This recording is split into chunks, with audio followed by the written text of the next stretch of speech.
Hi, it's Rebecca Whitman, your host of the Balanced, Beautiful, and Abundant Show. I'm a top-rated life coach, an international best-selling author, and a multi-passionate entrepreneur. I'm on a mission to help you go from burned out to balanced, beautiful, and abundant. The experts on this show will help you achieve work-life balance so that you can experience abundance in 7 pillars of life: spirituality, health, emotions, romance, mindset, social, and financial life. When you have all 7 pillars of life in alignment, you are balanced, beautiful, and abundant. Let's go. Welcome to session 13. I am so thrilled that you've found us here in the series No Longer Abused. And I'm so happy you found this series. And I want you to know you're in an incredibly safe place to recover from the effects of abuse, whether it's physical abuse, psychological abuse, sexual abuse, dating a narcissist. I mean, we cover all of it in our teachings. I have brought together in the last 12 weeks prior to this series recording that we're doing today, amazing women who have written books that offer you solutions to recover from abuse. I know that when I was healing over the last 11 years, I leaned on a lot of other women, what they had gone through to recover from various areas that abuse touches: financial, spiritual, romantic, sexual, friendships, masculine, feminine. And that has enabled me to write my own book, No Longer Denying Sexual Abuse, Making the Choices That Can Change Your Life, put that out in the world, and then invite these incredible women to come forward and add their additional teachings, because we recover when we're in a tribe and we all speak out and talk about our own experiences. And that sort of tips off what we're going to be talking about today: shame. Shame is so big. Shame can suffocate us and make us not live the biggest lives that we've been set out to live. And unfortunately, the people that come along in our lives, whether it's in childhood, whether it's in adulthood, that abuse us in some way, trigger those sort of inherent human tendencies to feel shame and less than and low self-esteem about ourselves. And our job, when we get away from our abusers, when we start to learn that we get to have an amazing, beautiful life, is to start to practice, behaviors that can teach our brain, change the neural pathways, and help us to see that we no longer need to live in fear and shame. I'm going to introduce myself, but first I just want to talk about the journey we've been on up till now. If you're joining us for the first time today, that's okay. These are standalone sessions. You are going to learn so much today about emerging from shame. And if you have not gone back on our landing page, no longer denying sexual abuse.com, there are the recordings of the first 12 sessions. We start for a reason with remembering. That is the first session, because that is that seminal moment where you either remember you were abused, often that's in childhood, or you're coming to terms with the reality that you actually were abused. So many of us are like, oh my God, like they weren't just mean, or I didn't deserve that, or I didn't put myself in the position. No, you were abused. And then we face the abuse, which is why that's session 2. And then we reverse that. We understand the abuse, we understand what happened, and then we face it. Those are the 3 stages that are the hardest. If you can get through those first 3 stages, you are really setting yourself up foundationally to start to go into some of the deeper work, which is having a new voice, which I'm going to actually talk about today, fight or flight, which a lot of us experience, anxiety, panic attacks. You're starting to actually have your real self come out, and that can be really freaking scary, right? And for a lot of us, that manifests in some untreated anxiety, some untreated panic. We have a therapist who actually does that session in the series, who talks a lot about tapping panic, what you can do about some of these conditions that come up, who you can seek, the kind of help you can seek, because we are not therapists here. We are not doctors here. We are just women that have been through this stuff. And we're here to talk about what we've done to heal and become the incredible women we are today. We talk about taking back our body, and we talk about the generational abuse, how it can be passed down.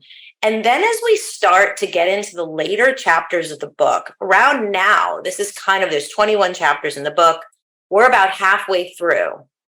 We're now in the blossoming chapters of the book. We're in that emerging, that coming out of sort of the darker shadows, and we're starting to emerge, which is why it's called Emerging from Shame, because we've looked at our energy, we've started to look at the inner child, even if we think that's a bunch of bunk, we've started to look at it. And today we're really going to talk about shedding a lot of that old crap and what it's going to look like when we actually are like, hey, I deserve to make a lot of money. I deserve to get married to someone who loves me. I deserve to feel good when I wake up in the morning, when I exercise my body. And Rebecca Whitman, who's here with us today as an author, is going to do an unbelievable job talking about that, because she's got all the special sauce for that. And I can't wait for her to share that today. Let me talk a minute about just who I am, especially if you're meeting me for the first time today. My name is Kim O'Hara. I'm a book coach in Los Angeles. I've helped over 40 plus incredible authors get through their books. A lot of them are first-time writers who are incredibly talented and have been very successful as business people, or they've been successful in companies, or they've been successful as coaches, and they know nothing about writing a book. Writing a book terrifies them. They come to me, I hold their hand through the whole process and help them get published at the end of the day, and I help them get marketing and standing in their worth with their books. It's something I love to do. I've been doing it for 10 years now, which is hard to believe. I've been published myself with my book that we're talking about today. I've also been in the LA Times, Pro-Age Woman, lots of prestigious magazines. And I today am sober. It's one of the things I'm incredibly proud of. I've been sober for about 10 years, and I have two beautiful daughters, two teenagers, and I'm extremely proud of my journey in my relationship with them. They know that I am a survivor of childhood sexual abuse. It is something in my home that is not a secret. They know about it. And they have seen me grow and blossom and expand despite that survivor, state that I have been in for so long and trying to survive this. Let me introduce Rebecca first, so that way I can do my teaching, and then I'm going to just pass it sort of seamlessly on to her. But I want you to know what you're in store for today. She is not only this incredible person who is a survivor of emotional abuse in a marriage, but she's an author, and she's just this incredible all-around human being. She came to my book signing in LA, so she's a supporter of women writing books, and she's also had me on her podcast. So it's really amazing to be able to pay it forward and have her here today and share with you. She's called the Magnetic Abundance Mentor. She's an international best-selling author, and she was awarded Life Coach of the Year and Empowered Woman of the Year. So it's not just Life Coach of the Year, but also Empowered Woman of the Year by the International Association of Top Professionals. She's been featured in LA Magazine as one of the top 7 entrepreneurs to watch in 2023. So that's this year. And she is the host of the top 1.5% globally ranked Balanced, Beautiful, and Abundant podcast, which also won the Positive Change Award. She's been in New York Weekly, Miami Magazine, and LA Weekly Magazine, and has appeared on ABC, CBS, and has guested on over 100 podcasts. She's also given keynote speeches at Columbia University and UCLA. So I'm really excited for her to teach. We're going to get her for about 15 to 20 minutes, and I'll be passing on the stage for her in a minute. So that said, we are going to cruise through a lot of information here in the next 45 minutes. And so I want you to have a paper and pen. There might be some exercises that are asked for you to do. I also want to say this too. On the landing page for this session that you'll be directed to, or have been directed to at this point where you're watching this video, we do ask that you buy our books. That is the only charge to get into this series. You buy either my book, if that's the only book you want to buy, this is one you have to have or should have. And you're going to have, Rebecca's going to show you her book when she's on screen. So I will also show you her book too. It's here too as well. Okay. So this is also featured on the landing page as well. That's all we ask, is just support us, get the books. They're important to have because we're only sharing for 15 minutes each. And you really want to dive into the actual chapters of the book. So let me get into it. So as survivors, why do we feel shame about situations we are in? Why do we feel like we caused them? Like, why is that happening? And why do we feel this sense of blame? And then why do we pass this blame forward to then blame others that we love, right? So it's almost like we've been given the curse of shame and now we pay it forward because we're so uncomfortable with this unrecognized, unrealized, unvetted shame in our bodies that we start to project it onto other people. I am very much a person in this series, and if you've watched all these videos, you will know I am not a victim-y speaker. I do not sit here and go, they did this to me and they should have. No, I'm focused on what I need to do to get better, right? So regardless of the fact that I was sexually abused in childhood, doesn't give me an excuse to then cause destruction in my life. My job is to look within and get better myself so I can be a more loving creature out into the world. And part of the shame that I held inside that I did not take time to look at for so long was covered by addiction, right? So I drank to cover my shame. It was covered by rage and anger, right? So I was so low self-worth inside myself and so full of shame that I was going to make sure that I blamed you for everything so I didn't feel bad about myself. And I projected it out into the world. And I did this very well when I drank, right? When I drank, it gave me the keys to anger, right? So now I was able to be extremely angry and therefore deflect any feelings of shame about myself out onto you. And then, of course, it's a vicious cycle. Then I'd feel incredibly ashamed for how I treated you because I love you. And then you feel bad. And then I feel bad. And now I'm back into shame. And so it was like this exhaustive spiral that I was in for decades. I mean, decades. To not be in that today, I cannot even tell you. It's like my life free of shame is just amazing. I can't even remember the last time I felt ashamed about anything. So one thing I'll say is that did not happen overnight. I did not start working on this, and 1 week later, I was shame free. It took 11 years. It could take longer. It could take shorter. You could be free of shame in 2 months. I'm not saying it's not possible, but it is deeply embedded in us. And here's the thing. The longer that you've gone denying that you were abused, the longer it's going to take to get rid of the shame because you have embedded it literally into your DNA. And a lot of the teachings that I've done before this session, like Your New Voice, which is as early on as chapter 4, or the Inner Child, which is some of the later chapters, those help you to get rid of shame, right? Because I say it's better to have a voice and start to speak your truth than hide it and then have it come out sideways in all these other ugly ways. And it's also good to know that a lot of that screaming and a lot of that pain is that abused child inside who is screaming to come out. Even people that have been abused later in life have to look at that inner child because there's something that was created in the belief system early on in family of origin or through peers, mentors. I mean, it could be anybody. You could be in professional sports and you could have someone that shames you, blames you, abuses you in some way. And that inner child at that point, whatever age that is, kind of shrinks in. But anyway, this is not an inner child conversation, but you can go back to that recording and you can listen more there. As we break free of shame, some of the benefits are we actually start to have empathy and compassion for other people. I can start to be like, wow, I'm really sorry that happened for you, period. Or I can be like, wow, I really feel sad for you. I love you and I want you to know I'm here, period. There isn't any like, oh, you're doing this to me, and now what have you done? And it's that endless spiral. I'm able to sit in that today and feel empathy and feel compassion for people, when before I was really cut off from that. I was really more a honing beacon of how you were going to hurt me, whether you were trustworthy. If I determined you were trustworthy, how am I going to get away from you?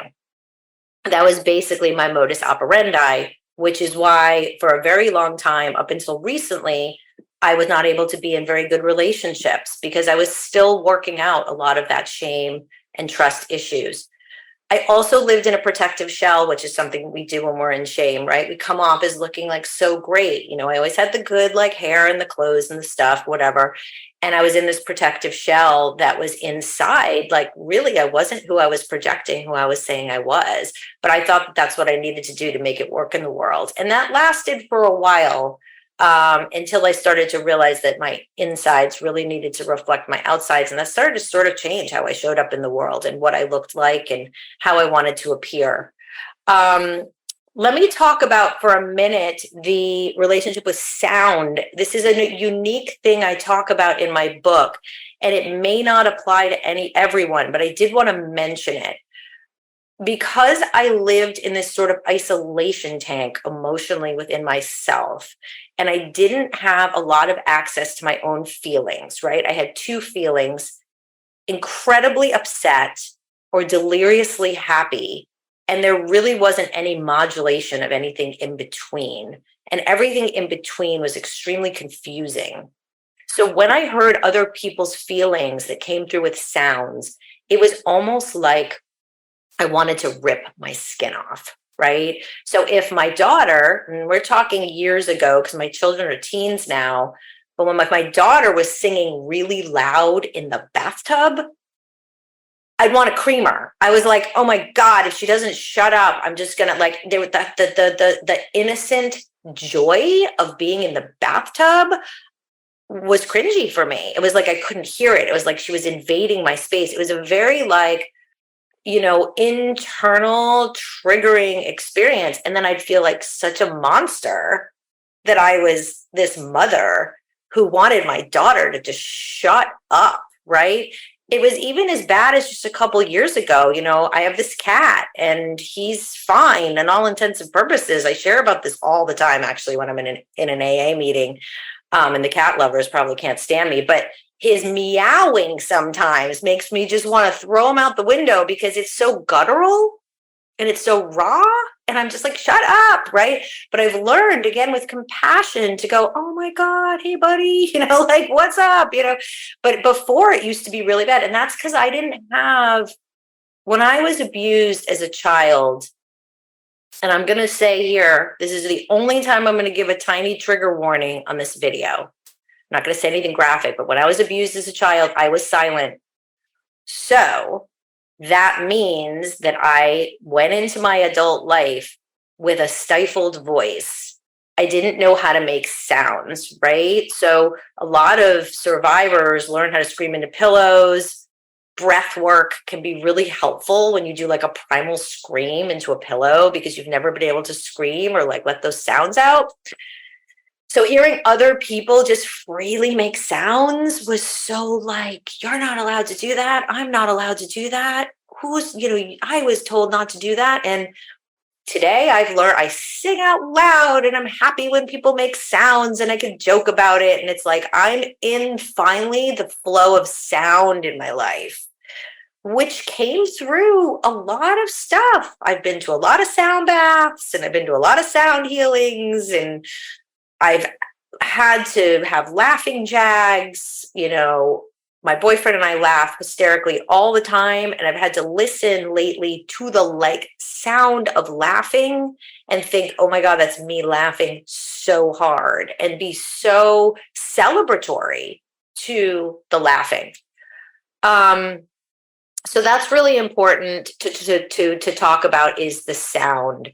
I give an example. So how do we get through these shame triggers? I want to talk about the shame trigger for a minute, and I go into it very intensively in my book. You kind of need to hone in on what your particular shame triggers are. they're very different for everybody. So for me, a big shame trigger is I don't know how to deal with conflict.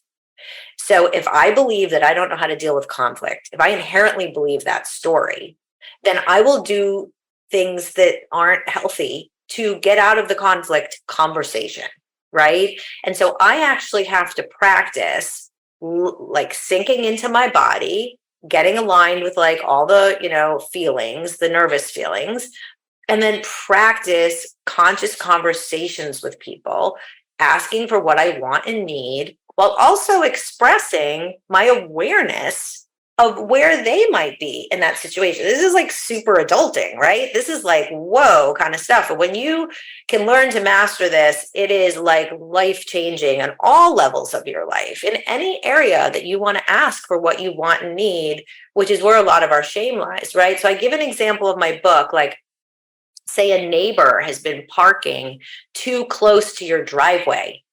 And every time you drive out of your driveway, you're like a jerk, he's always close to the driveway. And you think, I should really go say something. But then deep inside, there's that little seed of shame and that little low self-worth piece that says, well, I mean, who am I to want to have more driveway space? Or who am I to like not have to go through so much trouble when I pull out? It is trouble. It is a problem. You don't like it. You need to say something, right?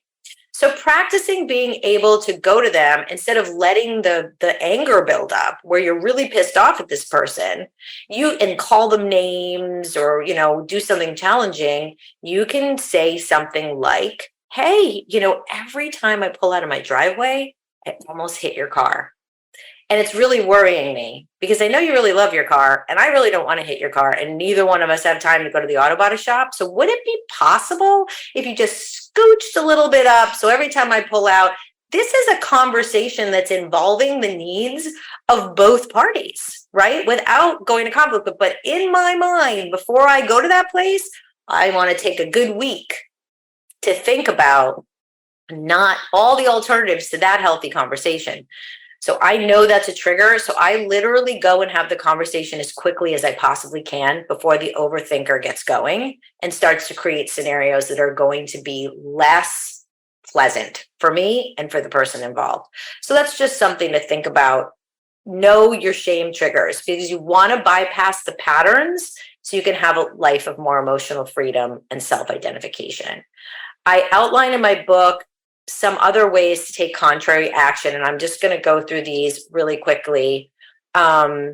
Stop running from your past. That's one great way to not trigger shame, is to start to look at your past right in the face. I used to be a runner. I would run from all the stuff related to my past that would come up.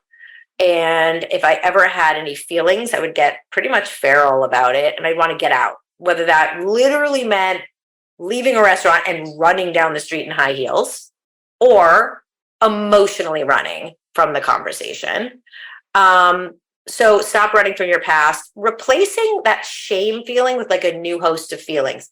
Get a feelings chart. I was recently given a feelings chart and I could not believe the range of feelings that we are allowed to feel that are so vast, and start to identify what those are and stop labeling yourself as just one or two feelings that are connected to that shame trigger. Seeing the shame in others. Again, it goes back to that compassion piece. I have a great story in my book about substitute teaching. And this boy had these pencils that would constantly fall off the desk. And I said to him, why don't you put your pencils in a vessel? And he said, because my mom doesn't have any money to buy me one. And I was like, oh, wow, I saw the shame. And I went home that night and realized I had this mug on my porch I was going to put a plant in, and I didn't put a plant in, and I brought it in the next day and I put it on the desk and I dropped his pencils in and I said, now your pencils aren't going to move anymore. Can you believe 4 years later, after I stopped substitute teaching, I saw that boy on campus. He's now a big man. And he goes, you're the lady that gave me the cup. Shit. That's big, right? That's an affirmation that you stepped into someone else's shame and you helped them, which also helps you help your own shame. And I'm just going to end on this before I pass it on to Rebecca. Celebrate yourself. There is nothing better than getting out of shame by having a big, party for stuff, celebrate milestones.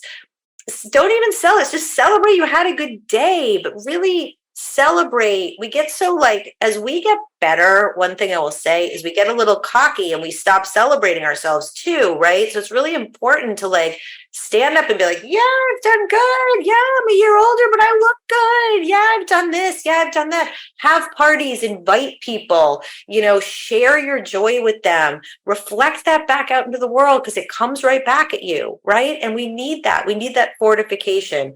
We can shut down too quickly and we can go back into our old patterns so fast. And I find celebrating, get out and dance. It's a beautiful summer night. Go dance with your friends. Go to a beautiful dinner with your person. Have fun, celebrate. We're here to live. We spend a lot of time not fully living. And, we get now to live our lives. And I highly suggest that once you start feeling better, you add celebration into the mix, even if you don't want to do it. Okay, so that's enough for me. Now Rebecca's going to share her insights and direction for the path of her emergence from shame and the recovery of abuse and trauma through the 7 pillars of abundance. These include spiritual, physical, emotional, romantic, mental, social, and financial. And I'm going to turn it over to her now. Thank you, Kim. That was amazing. And yeah, I love supporting other women. I loved your book launch party and I loved having you on my podcast, and your book is amazing. And what this chapter reminds me of, emerging from shame, is no mud, no lotus. So it's actually the painful abuse that creates these beautiful women that we get to emerge into. And I have had a history of emotional and verbal abuse my whole life, and romantic relationships, probably because my parents emotionally and verbally abused me. And I was a big student of the law of attraction. I mean, I studied with Michael Beckwith, Abraham Hicks, Wayne Dyer, Louise Hay, Marianne Williamson. But the one area that I couldn't apply it to was my romantic relationships. And I think that's because the shame of the abuse was so deep from my childhood. Even though I had therapists, I didn't get to it. I didn't dig deep enough. And what happened was I was doing well financially. I was sober, and I turned 39 years old. And I was like, if I want to have kids, I've got to get married. And I was dating a guy who I knew wasn't right. He was drinking. He actually, talk about abuse, he held a beer up to my lips and said, drink this. I don't believe you're really sober. Like literally held a beer to my lips. And I was 7 years sober at the time. And I knew he was abusive, but that was all I knew. I didn't know what a healthy romantic relationship was. And I just knew that I'm 39, I got to marry this guy. And I, of course, thought secretly, oh, I'm going to fix him. He's going to get really nice. So he got sober. It did not help. He was even more abusive because he was a dry drunk. And 3 years after marriage, I filed for divorce. And then the financial abuse started because he wouldn't move out. I was paying for his lifestyle, paying for his lawyer, paying for my lawyer. I mean, it was crazy. And one of the last conversations I ever had with my dad, my dad's death paralleled my divorce. And in one of our last conversations, he asked me to write a book, and I had no idea what I was going to write. And my dad's funeral was on a Wednesday, and my divorce was finalized on a Friday. So within 72 hours, I lost my dad and my marriage. And 6 months later, I'm sitting across the desk from my financial planner. And he said, Rebecca, I know you lost your dad, you got divorced, but you're having your best financial year ever.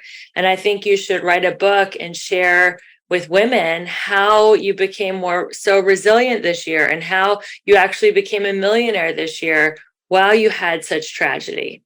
So I looked at my life and I looked at all areas of my life. Why did the divorce not bring me down? And it's because I was living life holistically within 7 key areas, which I like to call my 7 pillars of abundance.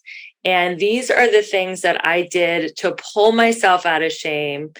Some of these I did before the divorce and before the loss of my dad, and the momentum of these pillars carried me through, and some of them I really leaned into to emerge from the shame of getting divorced and to emerge from the verbal, emotional, and financial abuse. I actually had to pay him to move out and end the marriage, and he sued me for spousal support, even though we were only married 3 years.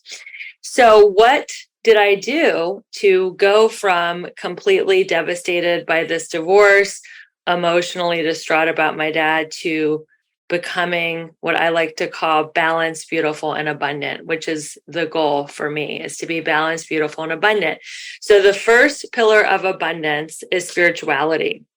And spirituality is the first pillar because that is the foundation of my life. I have been doing a journal format that I got in 1990 at a 12-step meeting. I got it from a woman named Janet. I never saw her again. And I've been doing this journal format every single morning, no matter what was happening in my marriage or in my relationships. And this really carried me through.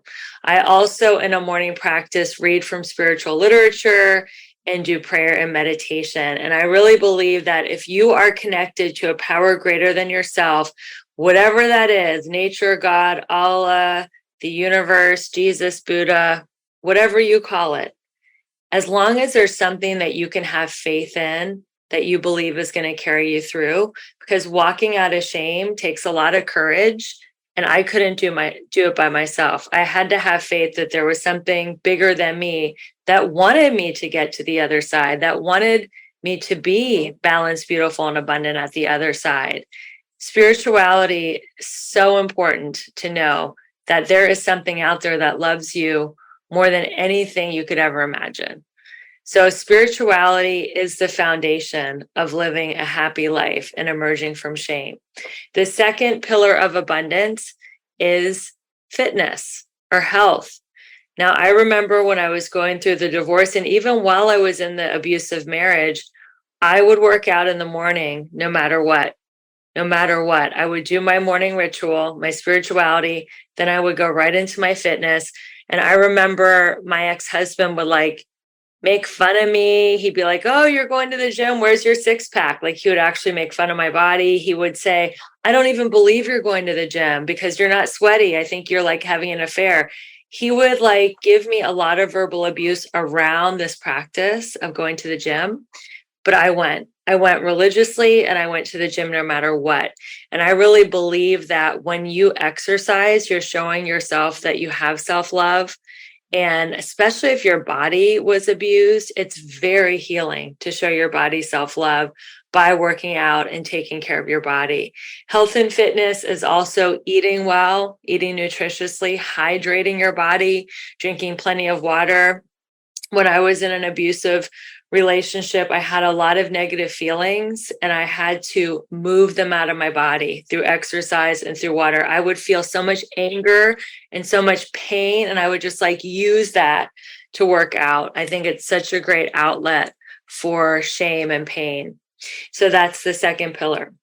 The third pillar is emotions, and that's what shame is. It's an emotion. So I believe that all emotions, and this is from A Course in Miracles, it's not my teaching, all emotions come from two base emotions of fear or love.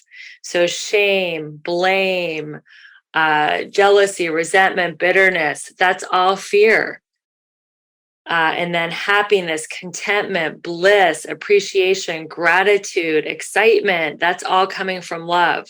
So I had to learn, I don't want to live in the shame. Now, I'm not saying don't feel the negative emotions and paint a happy face. Definitely feel them, but I don't want to live in them, because then I couldn't recover and carry that. I didn't want to carry the negativity into my day. So I would go to the gym, exercise, get out a lot of the pain. And then I was like, okay, I am going to choose to be happy today. I am going to choose to be of service. I am going to choose to be open-hearted and open-minded. How do I go from the fear channel to the love channel in record-breaking time? Through a gratitude practice. If I'm grateful for what I have, I will not be on the fear channel. I will be happy. that I'm alive, that I can learn these lessons, that I have these messy relationships to sculpt my soul and teach me about love and life and relationship. And I got grateful about simple things like having 4 limbs, having 10 fingers and 10 toes, having all internal organs intact, having a car, having a cell phone, very simple things. I encourage you to get a gratitude practice. The next pillar of abundance is romance. Now that pillar was at, a 0. I like to rate them between 0 and 10. That was at a 0. When I got divorced, it was at a 0. I knew I was brokenhearted. And I just remember saying, I'm just going to take a break. I'm not going to think about men, talk about men. All I wanted to do was just like relax and think of myself as if I had a flu. When you have a flu, you're like, I can't go out. I can't, see friends. I was just like, I'm just going to be really calm when it comes to my love life. Guys asked me out. I was like, I'm not available right now. I'm healing from my divorce and my dad's death, and I'm just not available. But eventually, because the other 6 pillars of life were at a level 10, I healed and I was able to have a good romantic life. And now I'm married to my soulmate, and it's a totally different style of relationship because I learned my lesson. I learned not to pick a narcissistic man anymore because I got devastated by it. The next pillar of abundance after romance is mental. That is what this whole interview series is about. Working on your mindset, expanding your mind, learning. Like Kim said in her book, the blessing is in the mess. The message is in the mess. What are you learning from this situation that you could not have learned any other way? So the next step is to work on your mindset, listen to podcasts, listen to audibles, read amazing books. We're just in the golden age of mindset work, and there's so much out there to support you in healing from the shame of abuse. There's just a plethora of information. The next pillar of abundance after mental is social. And when I was going through a divorce, I really leaned on the women, especially the women in my 12-step group. I would just share everything. I didn't hold anything back. And I let them love me through it. And I let them carry me through it. And I listened to people that had experienced what I experienced and got to the other side, and they gave me hope. I listened to women who said, oh my God, yes, I had a terrible, bitter, nasty divorce, and he didn't work, and he tried to, take all my money, and I got through it, and now I'm okay. And I really relied on my tribe to get me through it. And if you don't have a tribe and you're emerging from shame, I encourage you to get one. Find a Facebook group, get in touch with people like me and Kim, plug into your yoga classes, temples, churches. I actually went to a free thing in Santa Monica for women who were recovering from abuse, because I'm like, I need some more support. I need community and to hear from other women who have gotten through this. So community creates immunity. Make sure you have the social pillar of life going when you're emerging from shame. The next pillar of abundance after social is financial. And there's a lot of women that are emerging from emotional, physical, mental, and financial abuse is real. There are women out there that either like me, I was the breadwinner and I was financially abused because he wouldn't work, and then he sued me for support. And then there's women out there that are in the other extreme. You were relying on your partner for food and shelter, and they completely cut you off, and you have no way to pay your bills and no way to advocate for yourself because you're forced to stay with someone who's being abusive because you literally need food and shelter. So I encourage women, find a way to make money. Find a way to make money. Money for money's sake is greed, but having money gives you freedom. It gives you the freedom to do what you want, when you want, where you want, and with whom you want. And if you have a phone, you can make money from your phone. There are so many online businesses and so many home-based businesses where you can make money from your phone. You can do this. There are women that were just like you, that were in your financial shoes at a bottom, totally reliant on an abuser, and they found a way to make money. And And I know you feel stuck and I know you feel trapped, but I will tell you that you can be financially fit. You can get away from your abuser. Having someone pay your bills is not a reason to ruin your life. There are also government programs that can help you get free from your abuser. So there's no reason why money should make you feel trapped. So that is an overview of the 7 pillars of abundance. I can't believe what my life looks like now. I mean, this marriage was abusive. I was also in another relationship when I was in my late 20s. I had a gun pointed at me. Like, I've been through some crazy, crazy abusive relationships. I didn't even know that love could be easy and fun and that there could be serenity. I thought love was pain, passion, drama. I thought that that's love. That's romantic love. There's got to be a lot of pain and there's got to be fighting and drama and screaming and tears.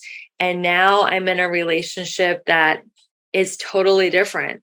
And I don't think I would have accepted this man that I'm married to now 5 years ago had I not gone through the pain. Well, actually, I met him 5 years ago. Time's flying. Well, 8 years ago, I would not have accepted him because I would have thought he was too easy, too boring. It's not love, it's friendship.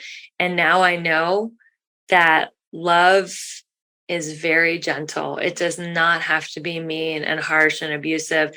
And when somebody is mean, whether it's a friend, a boss, anybody, I will walk away, a coworker. I will not accept any more verbal or emotional abuse. I am so sensitized to it after what I've been through. I believe that there's no such thing as neutral energy. People are either loving you, they're supporting you, and they're lifting you up, and they're giving you love, or they are draining you and they're being negative and they're being detrimental. And if somebody says something that I'm not sure what they mean, I will ask them, "Wow, that hurt. What do you mean by that?" And I go where the love is now. And life, it's not perfect, but it's beautiful now. I'm in a beautiful flow state with my marriage and my finances. I'm making incredible new friends like Kim, who is a new friend. And I'm so just amazed about what life can be if you're willing to just let go of shame, love yourself, take these 7 pillars of life and work on them one by one. And thank you so much, Kim, for allowing me to speak on your beautiful series. And I just love everything you're creating. And I hope the women that are listening are inspired by my story, because I know that if I can emerge from shame and have a beautiful, loving relationship and a financially and beautiful life, abundant life, that you can too. So thank you so much, everyone.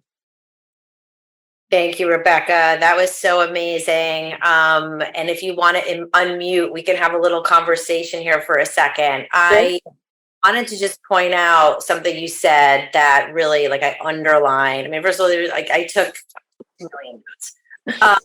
I'm on like, this is like a free class for me. So I was like, wow, like, it's like if you live on these 7 pillars, like, yes, but what you said was, walking out of shame takes a lot of courage. Yeah. And recovering from abuse is a courageous thing. And anyone listening here, I think that needs to be emphasized. Where would you say that was the point that you knew you were courageous? The most courageous thing I did in this marriage, I mean, I'll tell you on both, because I'll talk about the relationship where the guy was pointing a gun at my head. I was living with him. He was drunk. We were in a fight. We had a dog. And I said, I've got to go. The dog's got to go to the bathroom.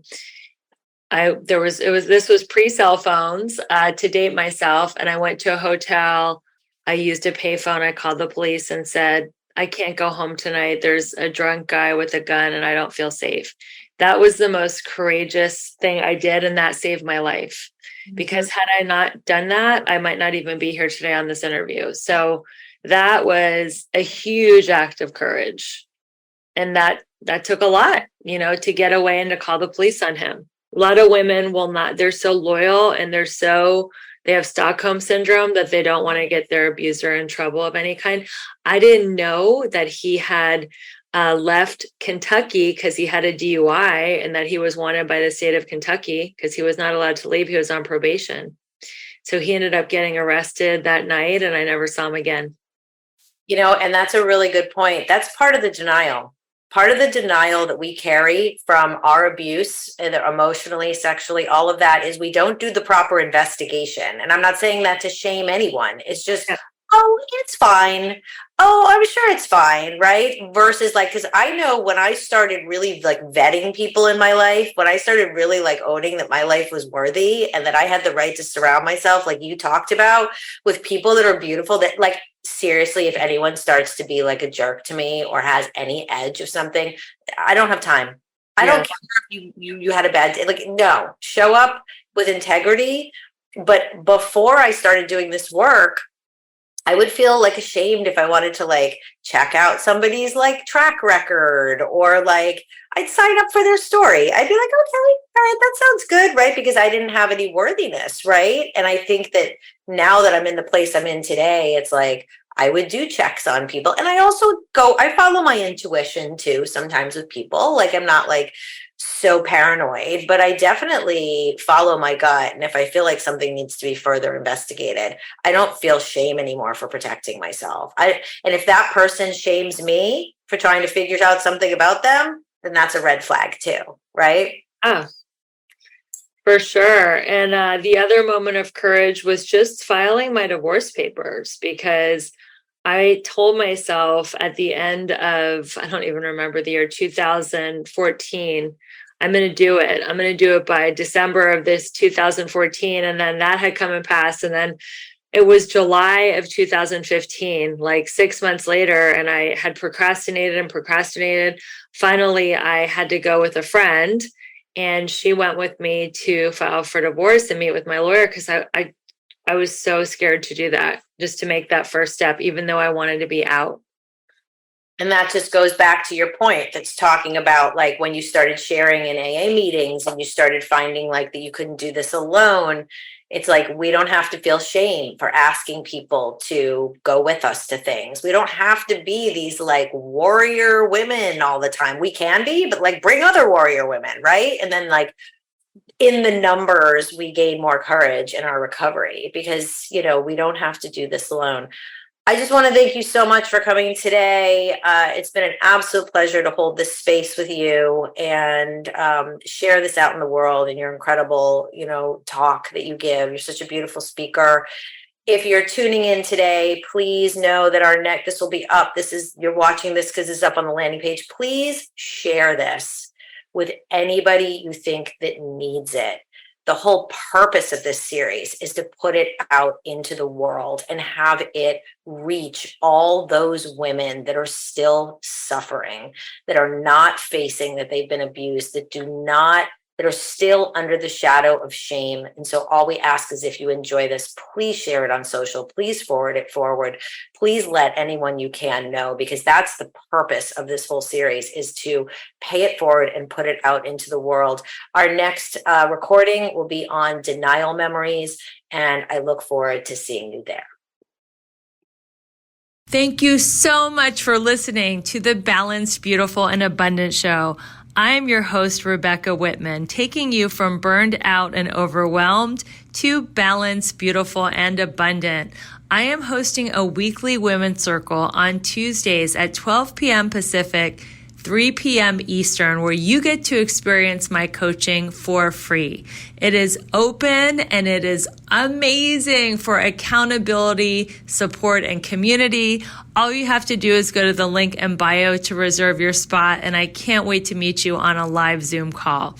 I also am having an amazing summer promotion called the 5-Day Drop.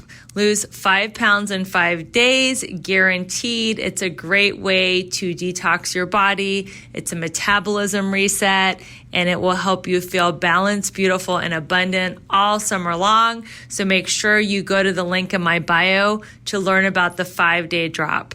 I am so appreciative of you listening to my show. The best compliment you could ever pay me is to rate, review, subscribe, and share with a friend, because I know you know other people who want to go from burned out and overwhelmed to balanced, beautiful, and abundant.